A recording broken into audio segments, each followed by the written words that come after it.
بھاری جسم کے موٹے لوگ ہوتے ہیں، یہ جن کے پیٹ نکلا ہوا ہوتا ہے، ان کی دو قسمیں ہیں. ایک وہ قسم جس کو شریعت برا کہتی ہے، ایک وہ قسم جس کو شریعت برا نہیں کہتی. جو لوگ قدرتی طور پہ بھاری جسم کے ہوتے ہیں، پیٹ بڑھا ہوا ہوتا ہے قدرتی طور پر، کھا کھا کے نہیں، قدرتی طور پر، ایسے لوگ صحابہ میں بھی تھے، محدثین میں بھی تھے، تابعین میں بھی تھے. آج بھی بڑے بڑے بزرگان دین ہم نے دیکھے ہیں، بہت تھوڑا کھاتے ہیں، بہت تقویٰ، لیکن ان کا پیٹ بڑھا ہوا ہے. یہ قدرت کی طرف سے ہے، اس پہ کسی کو ملامت جائز بولو نہیں ہے.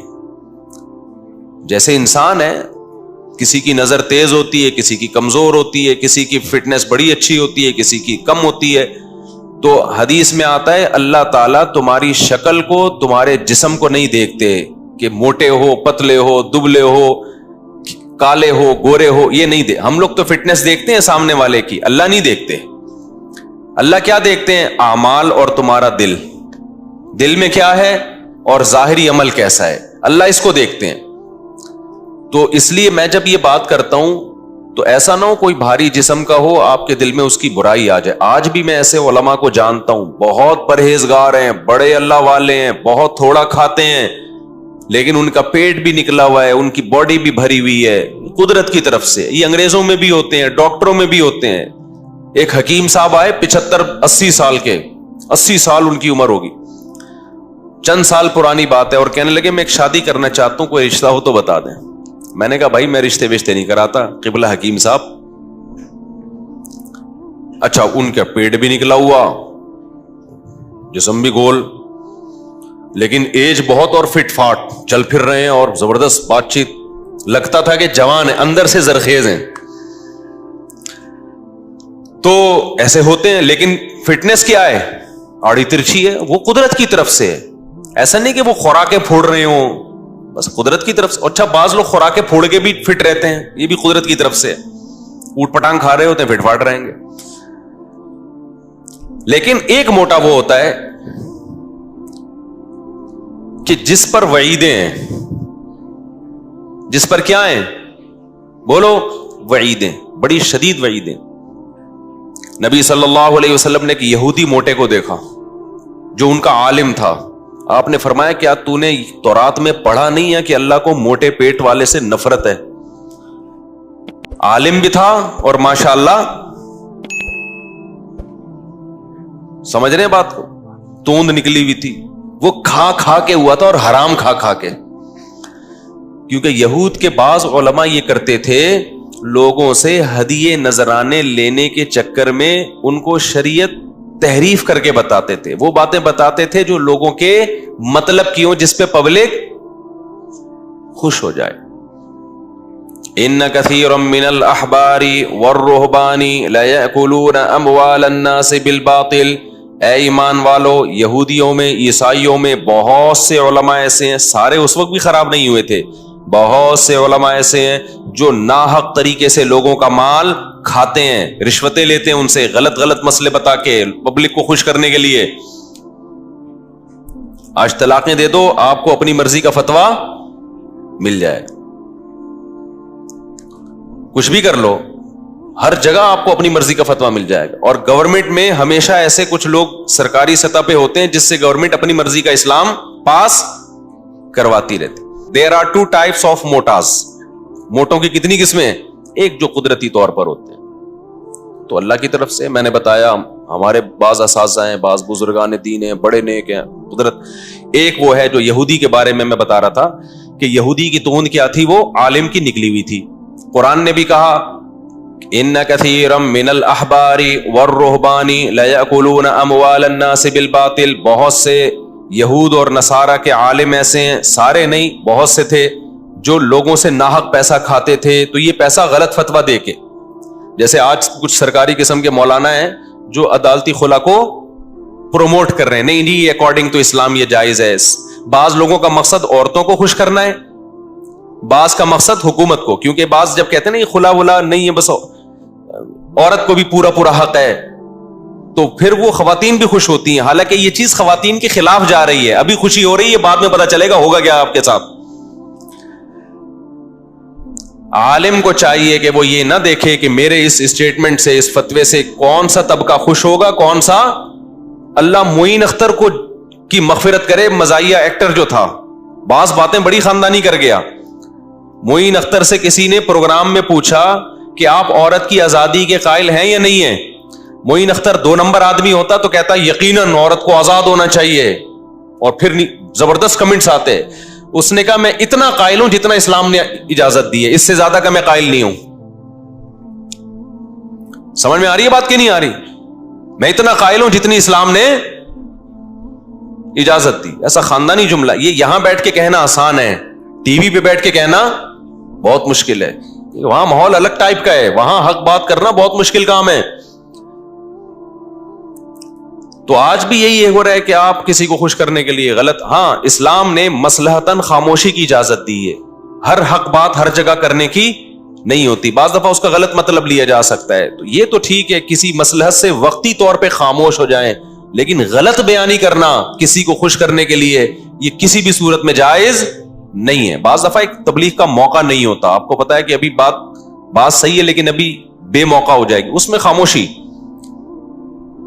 بعض باتیں ایسی ہوتی ہیں اس وقت کہہ دی جائیں تو اس کو سمجھانا مشکل ہوتا ہے, سمجھانے کے لیے وقت چاہیے ہوتا ہے, تو انسان کہتا ہے ابھی خاموش رہو, کیونکہ ابھی بات بتائی تو پوری بات سمجھ میں نہیں آئے گی ان کے.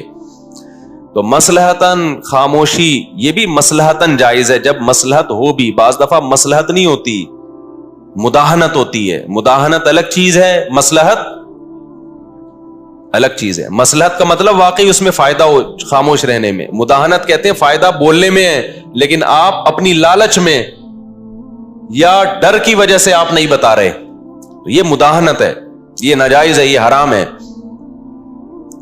تو اب میں جو اصل بات کی طرف آتا ہوں, تو نبی صلی اللہ علیہ وسلم نے فرمایا, اس یہودی عالم کو دیکھ کر, اس کی تون کیا تھی, نکلی ہوئی تھی ناجائز کھانے کی وجہ سے. ناجائز آدمی زیادہ ہی کھاتا ہے, ناجائز تھوڑا نہیں کھاتا. تو ایک پیٹ وہ ہے جو قدرتی طور پر ہے, اور ایک وہ ہے جو کھا کھا کے نکلا ہو. ایک نے پوسٹ بڑی اچھی چلائی جس کا میں تذکرہ کر رہا تھا کہ ہم یہ تو دیکھتے ہیں کہ داڑھی کا سائز سنت کے مطابق کیا ہونا چاہیے, یہ بھی دیکھنا چاہیے کہ پیٹ کا سائز سنت کے مطابق, بولو خوب سمجھ لو, جیسے داڑھی کا ایک سائز ہے نا, اسلام میں پیٹ کا بھی کیا ہے, سائز ہے. اس سائز سے آپ اس پیٹ کو بڑھا, یہودی نے بڑھا لیا تھا نا. ہمارے نبی کے پاس کچھ لوگ آئے, کسرا کے ایلچی, ان کے چہرے پہ داڑیاں نہیں تھیں, آپ نے نفرت سے اپنے چہرے کو پھیر لیا اور کہا تم تباہ ہو جاؤ, تمہیں ایسی صورت بنانے کا کس نے حکم دیا, داڑھی نہیں تھی نا. اور یہ جو یہودی عالم تھا اس کا پیٹ کیا تھا, کھا کھا کے, یہ ذہن میں رکھو, کھا کھا کے پیٹ نکلا ہوا تھا. تو آپ نے اس کو بھی برے القاب سے یاد کیا, اس کو بھی تنبیہ کیا آپ صلی اللہ علیہ وسلم. تو صرف داڑھی میں یہ نہیں دیکھنا کہ سنت کے مطابق ہے یا نہیں ہے, پیٹ میں بھی یہ دیکھنا ہے کہ سنت کے مطابق ہے یا نہیں ہے. صحیح ہے بخاری کی حدیث, نبی صلی اللہ علیہ وسلم نے فرمایا کہ سب سے بہتر زمانہ میرا زمانہ, پھر وہ جو اس کے بعد, پھر برائی پھیلنا شروع ہو جائے گی. یعنی صحابہ, تابعین, تبع تابعین, یہ سب سے بہترین زمانہ ہے. اس کے بعد برائی پھیلنا شروع ہو جائے گی. پھر کیا ہوگا, اس برائی میں جھوٹ پھیلے گا, اور کیا, یکثر السمن, موٹاپا پھیلے گا. یعنی موٹاپے کو بھی آپ نے کس میں شمار کیا ہے, بولو نا یار, برائی میں. کیوں, دنیا کی ہوس بڑھے گی, کھانے کا شوق بڑھے گا. ضرورت 4 کھجوروں سے پوری ہو رہی ہے, کھا پورے ڈبے رائے. شادیوں میں دیکھو نا آپ, شادیوں میں جو حالت ہوتی ہے, کھانا جب کھلتا ہے نا, جیسے ریسلنگ کا مقابلہ نہیں ہوتا, مقابلہ جو ہم نے منظر دیکھا ہے, آپ کے علاوہ کی بات کر رہا ہوں, آپ لوگ نہیں ایسے ہوتے ہوگے, ایسے منظر ہوتا ہے جیسے ابھی ایک وہ یوٹیوب پہ ویڈیو بھی آئی تھی, تمبو گر گیا, دیگیں الٹ گئیں. عزت دار آدمی کیا کرے گا بھائی, عزت کے ساتھ کھاؤ, بیٹھا رہے گا, کہے گا جب رش کم ہوگا تو میں اٹھ کے چلا جاؤں گا. لیکن کون برداشت کرے گا, اس میں دو خطرے ہوتے ہیں رش کم ہونے میں. پتہ نہیں ختم نہ ہو جائے، ایک خطرہ یہ ختم ہو گیا تو کیا کریں گے. دوسرا خطرہ یہ ہوتا ہے کہ بوٹیاں مارکیٹ سے شارٹ. تیسرا، چلو اگر بوٹیاں شارٹ نہیں بھی ہوئی تو اچھی اچھی بوٹیاں شارٹ ہو جائیں گی مارکیٹ سے، میرے حصے میں خراب مال آئے گا. تو یہ خطرات ہوتے ہیں. تو عزت دار آدمی کیا کہتا ہے؟ بھائی عزت کے ساتھ دھونے والے بغیر بوٹیوں کے، ٹھیک ہے نا، وہ بے عزتی کے دسنے والوں سے بہتر. پھر ایک اور گڑبڑ کیا ہوتی ہے؟ یہ سب ہوس ہے، ہوس. پھر ایک اور گڑبڑ کیا ہوتی ہے؟ جو پہلے بھاگ کے کامیاب ہو گیا نا بریانی تک پہنچنے میں، سب کو دھکیل کے پہنچ گیا، وہ جیت گیا میچ، وہ اس کو پتا ہے کہ میں اتنا نہیں کھا سکتا، لیکن پلیٹ میں بھر بھر کے نکالے گا اور ساری بوٹیاں اونڈیل لے گا اس کے اوپر. کیوں؟ اس کو یہ خطرہ ہے کہ اگر میں نے تھوڑا نکالا تو ہو سکتا ہے اگلے چکر میں کچھ نہ ملے. جبکہ آج تک ایسا کبھی ہوا نہیں ہے اس کے ساتھ. تجربے بتا رہے ہیں کہ ایسا ہوا نہیں ہے، لیکن پھر بھی ڈر ہوگا، ایک لاشعور میں خوف، کیسا نہ ہو کہ ختم ہو جائے. اور بوٹیاں بھی بھر لے گا اتنی نا، کیسا نہ ہو اگلے چکر میں گوشت ہی نہ ملے. بھائی یہ بہت بری حرکت ہے، کائنڈلی یہ انسانوں پہ سوٹ نہیں کر. آرام سے بیٹھے رہو. جہاں اتنی دیر بھوک، دیکھو اسلام اگر کوئی حکم دیتا ہے نا اس میں صحت کا کبھی نقصان نہیں ہوتا. اسلام میں کھانا سنت ہے یا بھوکا رہنا سنت ہے؟ مجھے یہ بتا دو. کوئی ایک حدیث بتاؤ جس میں نبی نے فرمایا جو پیٹ بھر کے خوب رج کے کھاتا ہے وہ جنت الفردوس میں بغیر حساب کتاب کے جائے گا. کوئی ایک حدیث ہے ایسی؟ بھوکا رہنے کے فضائل ہیں. نبی نے فرمایا میں چاہتا ہوں ایک وقت کھانے کو ملے تو اللہ کا شکر ادا کروں، ایک وقت بھوکا رہوں تو صبر کا ثواب لوں. صابرین اور شاکرین دونوں جنت میں جائیں گے نا. تو کبھی صبر، کبھی کیا ہے شکر. ہمارے نبی کے ساتھ تو ایسا ہی ہوتا تھا، کبھی بھوک سے ہیں. اچھا ڈاکٹروں نے بہت ڈرا دیا ہے بھوکا رہنے سے، ایکچولی آپ کے نا یہ کم ہوتا ہے، یہ والے ٹوپی ڈرامہ ہے، کچھ بھی کم نہیں ہوتا بھوکا رہنے سے. کھانا بہت ضروری ہے ایکچولی، یہ ٹوپی ڈرامہ.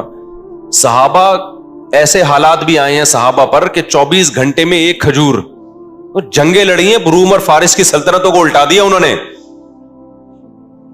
ہر وقت کچھ نہ کچھ ایکچولی پیٹ میں ہونا. ہم بچپن میں ڈاکٹروں سے بہت سنتے تھے تھوڑا تھوڑا کھائیں، پیٹ خالی نہیں رہنا چاہیے. خالی نہیں بھائی، کچھ السر کا مریض ہوگا تو پیٹ خالی ہونے سے نقصان ہوتا ہے. نارمل آدمی کا پیٹ خالی ہونے سے کوئی نقصان بولو نہیں ہو، کچھ بھی نہیں ہوتا. نہ مرے گا نہ کمزور ہوگا. جب آپ کھائیں گے نا وہ ریکوری خود بخود ہو جاتی ہے. ہاں پیٹ خالی رہنے سے جب نقصان ہوتا ہے جب قیامت تک خالی رہے کبھی کچھ جائے نہیں اس میں، پھر تو مرے گا ظاہر ہے، خوراک تو چاہیے. لیکن ایسا نہیں ہے جیسا بتایا جا رہا ہے. اگر بھوکا رہنے سے صحت کو نقصان ہوتا تو اسلام میں کھانے کے فضائل ہوتے، بھوکے رہنے کے فضائل نہیں ہوتے. رمضان کے روزے نہ ہوتے اسلام میں، پیر جمعرات کا روزہ نہ ہوتا، ایام 20 کے روزے نہ ہوتے. پھر ہمارے نبی صلی اللہ علیہ وسلم کی عادت کیا تھی؟ رمضان کے تو رکھتے تھے آپ صلی اللہ علیہ وسلم، آپ پیر جمعرات کا بھی رکھتے، آپ مہینے میں 3 ایام 20 کے بھی رکھتے، اور اس کے علاوہ بھی کبھی رکھتے. تو حضرت عائشہ فرماتی ہیں ایسے پے در پے نفلی روزے رکھنا شروع کرتے کہ ہمیں لگتا کہ اب کبھی ناغا ہی نہیں ہوگا، ہمیشہ رکھیں گے روزے. پھر چھوڑنا شروع کرتے تو ایسا لگتا کہ کبھی اب رکھیں گے ہی نہیں. یہ بھی ایک معمول ہے. کنٹینیو رکھنا شروع کرتے پھر کنٹینیو چھوڑنا شروع کرتے. کھانے کا کہیں بھی یہاں تذکرہ کہیں ہے کہ کھانا شروع کرتے تو کھانا ہی کھاتے ہی، ایسا کہیں بھی نہیں ہے. جتنے پیغمبروں نے کھایا ہے نا شدید بھوک میں کھایا ہے. حضرت موسیٰ علیہ السلام اور خضر علیہ السلام کا واقعہ قرآن میں، اللہ نے حضرت موسیٰ کو خضر علیہ السلام کے پاس بھیجا. حضرت موسیٰ اپنے خادم کو لے کے سفر پہ گئے ہیں، بہت لمبا سفر. تو قرآن کے الفاظ آتینا غداءنا لقد لقینا من سفرنا ھذا نصبا. جب شدید تھک کے چور ہو گئے تو اپنے خادم سے کہا لے آ کھانا. کیا لے آ؟ کھانا لے آ، ہم بہت شدید تھک گئے ہیں. اتنی تھکاوٹ اور بھوک کے بعد جا کے خادم سے کہہ رہے ہیں کیا لے آ بھائی؟ کھانا لے آ. تو خادم نے کہا کہ جو مچھلی آپ نے کھانے کے لیے رکھی تھی اللہ میں نے کہا تھا کہ ایک علامت بتائی تھی نا کہ جس جگہ وہ مچھلی زندہ ہو کے پانی میں چلی جائے تو وہی جگہ ہے خضر علیہ السلام کی, تو وہ تو پیچھے ہے, میں تو بھول ہی گیا تھا. پھر واپس چلے ہیں اسی بھوک کی حالت میں. تو حضرت موسیٰ کو کوئی نقصان ہوا؟ اتنے زبردست پاورفل پیغمبر تھے موسیٰ علیہ السلام. ہمارے نبی نے کتنی بھوک برداشت کی, صحابہ نے کتنی بھوک برداشت کی, پھر بھی کتنی شادیاں کی ہیں, 4 شادیاں. آج صبح شام پراٹھے بھی پھوڑ رہا ہے, نہاریاں بھی پھوڑ رہا ہے, حلوے مانڈے بھی کھا رہا ہے, مٹھائی کے پورے ڈبے کھا رہا ہے. لیکن جب ٹیسٹ کرواتا ہے نا تو کبھی آئرن کی کمی آ رہی ہے, کبھی جناب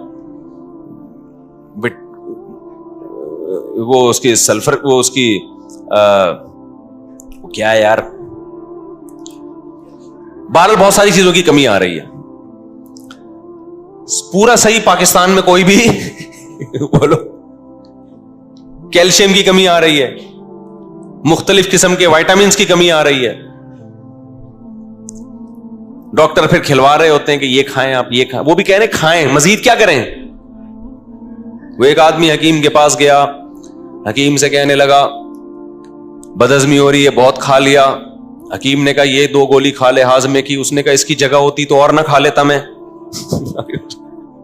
اسی وجہ سے تو بدہضمی ہو رہی ہے کہ جگہ نہیں چھوڑی. تو بھوکا رہنے سے میرے بھائی کوئی نقصان نہیں ہوتا, رہ کے دیکھو. تو اچھا یہ بات ذہن میں رکھو, جب بھوکا رہو نا بہت زیادہ اور کم کھانا کرو تو پھر کھانے کا معیار بڑھانا پڑے گا آپ کو. ایسا نہ ہو کھانا بھی کم کر دو اور کھا بھی وہی رو جو کھا رہے ہو ابھی, تو پھر مارکیٹ سے کیا ہو جاؤ گے, شارٹ. صحابہ کم کھاتے تھے لیکن اچھا کھاتے تھے, پراٹھے میری طرح نہیں کھاتے تھے. سمجھ رہے ہو کہ نہیں سمجھ رہے؟ اب تو ہم نے بھی فی الحال چھوڑے ہوئے رمضان میں. تو یہ ذہن میں رکھنا کہ کسی سنت کو آدھا فالو کریں تو پھر فائدہ نہیں ہوتا. آپ نے 4 شادیاں کر لی سنت کی نیت سے, عدل کا جو حکم تھا وہ والی سنت آپ کو یاد نہیں رہی تو بیڑا غرق ہو جائے گا نا. آپ نے جلدی شادی پر بیان سن لیا, یہ والا نہیں سنا کہ اپنے خرچے پہ کرنی ہے, ابا کے خرچے پہ نہیں, تو نقصان ہوگا نا, ابا کو ٹینشن دے گا جا کے. تو آدھا بیان سنتے ہیں آدھا رہ جاتا ہے. جس دن 4 شادیوں پہ بیان ہوتا ہے اس دن آئے ہوئے تھے, جس دن حقوق پر بیان ہوا اس دن مارکیٹ سے آپ کیا تھے, شارٹ تھے, تو بیڑا غرق ہو جائے گا پھر. تو جس دن بیان ہوا کہ بالغ ہوتے ہی شادی کرو اس میں تو آپ آئے ہوئے تھے, اگلے ہفتے یہ بیان تھا کہ اپنے خرچے پہ کرو, اس میں آپ نہیں تھے, تو ابا کا خون پی رہے ہو جا کے. تو اسی طرح یاد رکھو کہ یہ جو اسلام میں بھوکا رہنے کی فضیلت ہے, پھوڑنا پھاڑنے کو پسند نہیں کیا گیا. روزے رکھو. حضرت داؤد علیہ السلام کا روزہ دیکھو, حدیث میں آتا ہے بہترین روزہ داؤد علیہ السلام کا تھا. ایک دن روزہ ایک دن ناغا. ساری زندگی داؤد علیہ السلام نے یہ کیا ہے, اور جنگیں کتنی لڑی ہیں. داؤد علیہ السلام تو مشہور ہی مجاہد ہونے کے لحاظ سے ہیں. یہودیوں کی کتنی بڑی سلطنت اور ریاست قائم کر دی. جالوت جیسے پاورفل کمانڈر کو قتل کیا کس نے؟ داؤد نے. اتنی طاقت, جنگوں میں بڑی بہادری دکھا رہے ہیں. کھا کیا رہے ہیں؟ ایک دن روزہ ایک دن ناغا. پوری زندگی اس پر عمل کیا ہے. تو اس سے پتہ چلتا ہے روزہ رکھنے سے کوئی کمزور نہیں ہوتا. تو اب میں یہ بات کر رہا تھا کہ وہ کمزور تو نہیں ہوتا, لیکن شریعت کو پھر پورا فالو کرو. ہمارے نبی نے کم کھایا ہے, صحابہ نے کم کھایا, لیکن جب کھایا تو پھر اچھا کھایا ہے. آپ نے پتہ چلا کم بھی کھانا شروع کر دیا اور کھا یہی بریانیاں ہی پھوڑ رہے ہو, آئل, کوکنگ آئل جو آپ کھا رہے ہو, اور لڈو کھا رہے ہو, رسگلے پھوڑ رہے ہو, تو پھر آپ مارکیٹ سے بہت جلد کیا ہونے والے ہو؟ شارٹ ہونے والے. تو جب آپ کم کھاؤ گے تو پھر کھاؤ گے کیا, میں بتا دوں آپ, کیونکہ اپنے خرچے پہ کھانا ہے, میرے خرچے پہ تھوڑی کھانا ہے آپ نے. ایسا نہ ہو آپ مجھ سے آ جاؤ کہ آپ نے مشورہ دیا تھا تو پیسے دے. کھانا آپ نے اپنے خرچے پہ ہی ہے. تو پھر زیتون کھاؤ, قرآن میں کس کی تعریف ہے؟ زیتون کی. انار کھاؤ, نبی نے فرمایا ہر انار میں ایک دانہ ایسا ہوتا ہے جو جنت کا ہے. کیا مطلب؟ ترغیب دی جا رہی ہے پورا انار کھاؤ, چھوڑو نہیں, ہو سکتا ہے وہ دانہ جنت سے آیا ہو, برکت ہے اس میں. اور انجیر کی قرآن نے تعریف کی ہے، والتین والزیتون، زیتون کی قسم، انجیر کی قسم. زیتون کبھی پکا کے نہیں کھانا ہے، سمجھ آ رہی بات، کچا کھانا ہے. اور میرے بھائی نبی نے اونٹ کا گوشت کھایا ہے، نبی نے بکرے کا شانہ کھایا ہے، جو بکرے کا گوشت آپ کو بہت پسند تھا، جو دستی کا گوشت جسے کہا جاتا ہے، آگے والا حصہ جو ہوتا ہے نا، اس کا گوشت آپ صلی اللہ علیہ وسلم کو بہت زیادہ پسند تھا. باب ما جاء فی انحش اللحم نحشا، ترمذی میں حدیث ہے اس بارے میں، باپ کے گوشت کو دانتوں سے نوچ کے کھاؤ. کیونکہ ہمارے نبی کیا کر رہے تھے، کبھی آپ نے چھری سے بھی کاٹ کے کھایا اور کبھی آپ نے ڈائریکٹ دانت سے بھی. تو صحابہ نے اس کو بھی بیان کیا اور محدثین نے باب باندھ دیا. سمجھتے ہو کہ نہیں سمجھتے؟ تو یہ چیزیں ہمارے پیغمبر نے کھائی ہیں. جو کی روٹی کھائی ہے، ہم بغیر چھنا سفید آٹا پھوڑتے ہیں، کھاتے باتے تو ہیں ہی نہیں نا. کیا کرتے ہیں ہم، ایک تو گندم، اوپر سے وہ بھی سفید آٹے والی، پھر کہتے ہیں پیٹ میں پتہ نہیں مسئلے ہی حل نہیں ہو رہے پیٹ کے ہمارے، وضو ہی نہیں ٹھہرتا. مفتی صاحب نماز کیسے پڑھوں میں؟ تو وضو تمہارا ٹھہرے گا کہاں سے؟ کہتے ہیں کہ ہمارا وضو ٹھہرتا ہی نہیں. جب بہت زیادہ کوئی تنگ کرتا ہے تو میں کہتا ہوں ایک ہی آپشن رہ گیا، یا تو اپنے پیٹ کا علاج کرا لے بھائی، یا پھر یہ کر لے. اچھا وہ کیا تھا، میں بات کیا کر رہا تھا یار؟ ہاں، تو میں یہ کر رہا تھا کہ جو پیٹ کا سائز ہے نا وہ بھی سنت کے مطابق ہونا چاہیے. پھر بار بار کہوں کسی کا پیٹ نکلا ہوا ہے تو بدگمان مت ہو. کراچی میں ویسے بھی پانی ایسا ہے کہ پیٹ نکلتے ہیں لوگوں کے، چاہے جتنی بھی اچھی صحت ہو. تو بدگمان ہونے کی اجازت نہیں ہے. اپنے بارے میں بدگمان ہو کہ میرا پیٹ کیوں نکلا ہوا ہے، بس اپنے بارے میں. دوسرے کے بارے میں سوچنا حرام ہے، ناجائز ہے. شریعت نے کہا ہے کہ بدگمانی مت کرو. آپ سوچو بھائی اس کا مسئلہ ہے، آپ اپنے پیٹ کے بارے میں کہ میں کوئی ایسا تو نہیں کر رہا کہ صبح شام پھوڑتا پھاڑتا رہتا ہوں جس کی وجہ سے آج میں یہاں آ گیا ہوں. اچھا بھائی، تو میں یس کر رہا تھا کہ جو پتلا ہوتا ہے نا وہ مشکل ذرا نکل لیتا ہے.